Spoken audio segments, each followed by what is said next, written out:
Welcome to N today news. కదిరిపట్నంలో 27వ, 28వ, 33వి వార్డులలో నివసిస్తున్న ప్రజల కొద్దిపాటి వర్షం పడింది అంటే చాలు వర్షపు నీరు మొత్తం ఇళ్లలోకి చేరి తీవ్రమైన ఇబ్బందులు పడుతున్నారని గతంలో కదిరి మున్సిపల్ కమిషనర్ గారికి, మున్సిపల్ అధికారులకు కదిరి జనసేన పార్టీ తరపున పలుమార్లు తెలియజేశాం.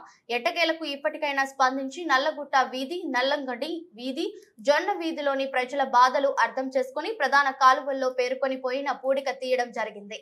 అది తాత్కాలికం కాకుండా పూర్తి స్థాయిలో ప్రధాన కాలువలో పేరుకుపోయిన పూడిక తీసి మురుగునీరు నిలబడకుండా తగు జాగ్రత్తలు తీసుకోవాలి. స్థానిక ఎమ్మెల్యే గత ఎన్నికల్లో కదిరి ప్రాంతాన్ని స్మార్ట్ సిటీగా తీర్చిదిద్ది అండర్ డ్రైనేజీ వ్యవస్థను ఏర్పాటు చేస్తామని కదిరి పట్టణ ప్రజలకు హామీ ఇచ్చి ఇప్పుడు ఆ హామీ పూర్తిగా మర్చిపోయారు.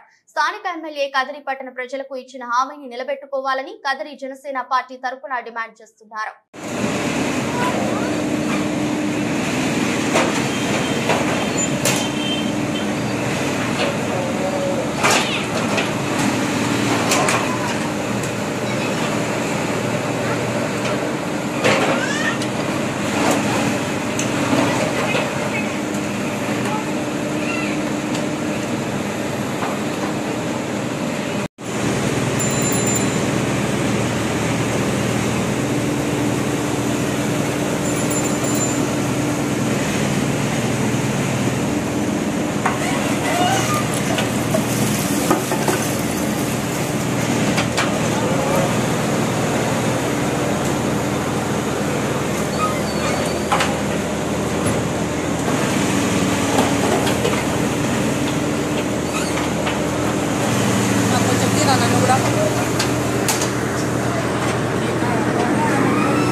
వర్షాకాలంలో కానీ కొద్దిపాటి వర్షానికే పడిందంటే ఆ నీళ్ళన్నీ మురుగునీళ్ళు మొత్తం ఇళ్లలోకి చేరుతున్నాయని చెప్పి 27, 28, 33 వార్డు ప్రజలు వాళ్ళ బాధలు వర్ణనాతీతమని అక్కడ ఉన్నటువంటి కమిషనర్కు కావచ్చు, మున్సిపల్ అధికారులకు కావచ్చు, కమిషనర్ కావచ్చు ఎన్నోసార్లు వినతులు ఇవ్వడం జరిగింది.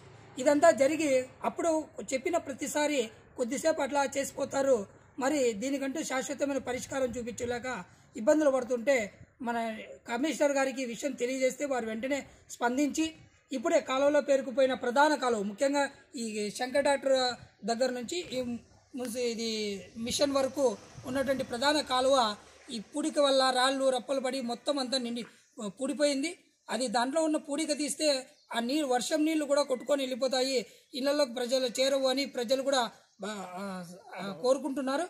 ఇప్పుడెందుకు చెప్తున్నామంటే ఇదే జగన్మోహన్ రెడ్డి ప్రభుత్వం రాకముందు కదిరి పట్టణానికి అండర్ డ్రైనేజీ వ్యవస్థను ఏర్పాటు చేస్తామని చెప్పి 5 ఏళ్ల కాలం గడుస్తుంది. కదిరి పట్టణాన్ని స్మార్ట్ టౌన్గా తీర్చిదిద్దుదామని ఎమ్మెల్యేమో గతంలో ఎలక్షన్లో ఉన్నప్పుడు ప్రగల్భాలు పలికినాడు. ఇప్పుడు గెలిచిన తర్వాత ఆ ఊసే లేకుండా పోయింది.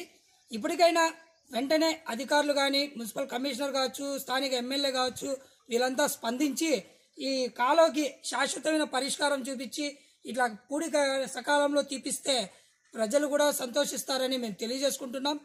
ఇదే విషయాన్ని ఈ కమిషనర్ గారికి మేము మరొకసారి చెప్తున్నాం. ఏదైతే కాలువకి ఇరువైపులా ఇల్లు కట్టుకునే వాళ్ళకు కూడా ముందుగానే ఈ టౌన్ ప్లాన్ అధికారులకు చెప్పి కొద్దిగా కాలువలకు కూడా స్థలం వదిలేస్తే ఈ మున్సిపల్ వర్కర్లకు కూడా ఆ కాలువ తీసి పూడికి తీయడానికి కూడా కొంచెము అనుకూలంగా ఉంటుంది. దీని మీద దృష్టి పెట్టాలని మరీ మేము కదిరి జనసేన పార్టీ తరఫున ఈ అధికారులకు తెలియజేస్తున్నాం.